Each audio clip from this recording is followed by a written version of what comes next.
বেদাতিরা আমাদের কোরআন তেলাওয়াত আপনি মস্করা করে না, দেখেন তো কয়েকদিন আগেও করতেছে। মানে আপনি মনে করতেছেন এটা কঠিন কাজ। আল্লাহর কসম 2 মাস সময় দেন হাফিজিয়া মাদ্রাসার একটা টিচারের কাছে, 2 মাস একটু গুরুত্ব দিয়ে 2 বেলা একটু সময় দিয়ে পড়েন, ইনশাল্লাহ আশা করতেছি হয়তো কারীদের মতো আপনি পড়ে যেতে পারবেন না, তবে মদ, মাখরাজ, ওয়াজিব, গুন্না, ইকফা, তারপরে নিয়ম কানুন, কোথায় কি নিয়ম আছে স্বাভাবিকভাবে আশা করতেছি সুন্দর করে পড়তে পারবেন। তো এটা কোনটাকে গুরুত্ব দিচ্ছেন আমরা তো বুঝতে পারতেছি না।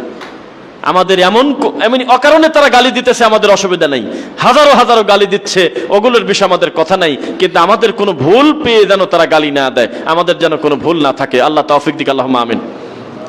কোরআন পড়তে জানেন না, হাদিস পড়তে জানেন না, বিদ্যা অর্জন করতে চান না, তাহলে আপনি আর যাবেন কার কাছে? একজন কে জানি এক বক্তা বলতেছে যে আগে ওয়াজ নসিহত করলে মানুষের অন্তরের ভিতর ঢুকে যেত, এখন ওয়াজ করলে ক্যামেরার মধ্যে ঢুকে যাচ্ছে।